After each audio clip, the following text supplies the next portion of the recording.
The moment you made contact with the screen to play this video, you did something far more consequential than just starting a clip. You rubbed the lamp.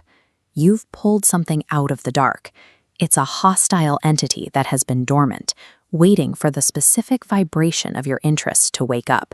And now its focus is entirely on you. It's not here to grant a favor. It's here to make a demand. You have to name a wish, something you want, right now. If you don't, it will pull you into the vessel it just crawled out of. You might think you can just look away or close the app, but the transaction is already finished. You've already given it the one thing it needed to hold you here, your attention. You can feel the pressure in the room changing. That's the weight of the clock.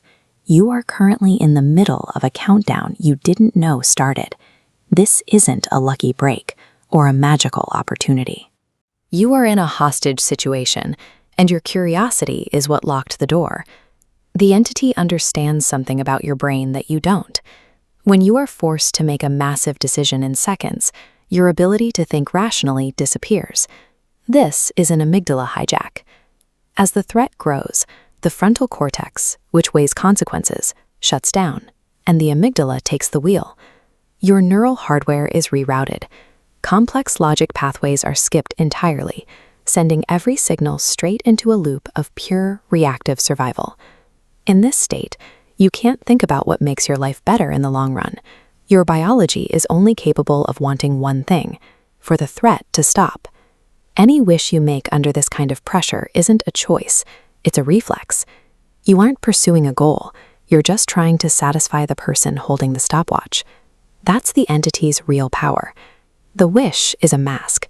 It wants you to provide the justification for your capture.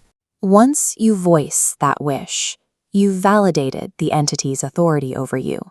You've trained your brain to accept the only way to survive is to follow its rules, making it much easier for the entity to control your next move. But what happens if you refuse? What does it actually look like to be dragged into the lamp? Inside, there is no light, sound, or objects to touch. It is a space where the horizon never appears, no matter how far you walk.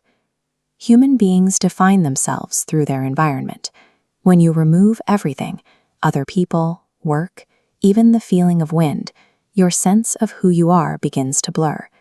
There is nothing for your mind to bounce off of. Without a world to interact with, your brain turns inward. It starts to chew on its own memories and regrets, replaying your smallest failures on a loop because there is nothing new to observe. This is the danger of letting an outside force dictate your focus.